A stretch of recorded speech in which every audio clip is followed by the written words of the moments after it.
Okay, let's enter the wild and crazy world of punctuation. I'm going to start out using the double pencil tool, and I've indicated some guidelines, the X height, top and bottom, extender and descender, so you see where everything goes. How about the period? That's quite a challenge. You simply go like that, and of course if it's with a pen, you end up with a diamond shape.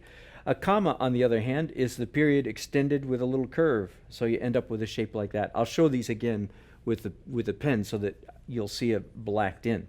But let's start out now with a pencil. Now, how about an apostrophe? It goes most of the time all the way at the top of the ascender guideline, like that. Sometimes it feels a little too high.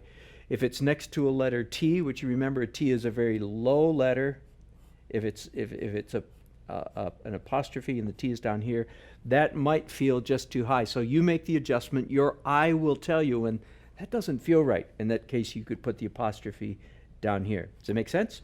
Now let me talk about one of my favorites. I get to put on my grammar police or my punctuation police hat and say, I'd love to straighten out the world about the subject of quotation marks. There is such a thing as an open quote mark and a closed quote mark, and they're different. With the advent of the computer, that difference has, or the typewriter really, and then the computer, that difference has been diminished a little bit. But when you're doing calligraphy, you'll see why there's a difference. Open quote is a curve like this. Got it? Closed quote is the same thing going the other way. Do you see the difference? Here, skinny at the top, fat at the bottom. Here, fat at the top, skinny at the bottom. So even that's why it makes sense in a Times or a Century schoolbook typeface why open and closed quotes are shaped like this. Do you see? Because it's imitating the calligraphic hand. The typeset imitates that. So that's quotation marks. Then parentheses are very, very similar.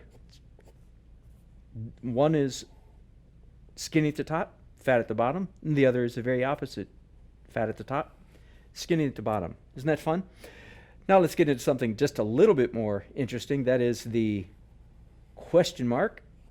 I'm doing it in a very traditional manner with a hook at the end and an S curve and the dot at the bottom. Likewise, exclamation point. The only thing we need to make sure is that we're following the line, the inclination of the italics. Don't forget, even your punctuation has to fit the italics. I'm just going to do one more in pencil before we go to the ampersand. Here's the dash. Now we go to the ampersand. And I also love educating people because most people don't know what the ampersand is.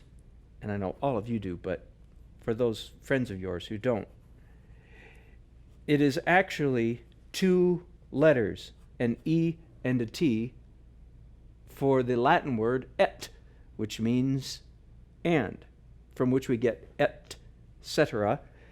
So there's the E and there's the T. Now I'm going to add one more thing to that ampersand to make it look just a little bit more Chancery-like, and that is I'm going to add a tail. Got it? So if I were to put this in our guidelines, I would treat it as a full-length letter all the way from the top, the main curve being in the middle X height zone of a letter, the T there, and a tail all the way down there. So it's a letter that goes all the way from the top. It's a symbol that goes all the way from the top to the bottom. Isn't that fun? Now let's do all of those very quickly in felt tip marker. Period, comma, apostrophe, open quote, close quote, parentheses, question mark, exclamation point, dash, and ampersand. Basically the letter E, not the kind of E we did in our alphabet, of course. This is a symbol, and if you wrote a small E here, people wouldn't know that what you were doing. The top of the T, and then the tail, the ampersand. Cool, huh? I think those look like they belong to the Chancery alphabet. Let me do them all one more time very quickly with a dip pen. Period, comma, apostrophe, open quote, close quote, parentheses, just like you would expect it. My pen is being held in the traditional angle throughout the entire process. Period. I mean, did I say period? Question mark, exclamation point, dash, and ampersand. Let's see if I can do it without having to dip my pen one more time. I think I can. The top of the T, and then a nice little tail. There we go. Chancery cursive, punctuation. Now you're a master. You can write anything you want.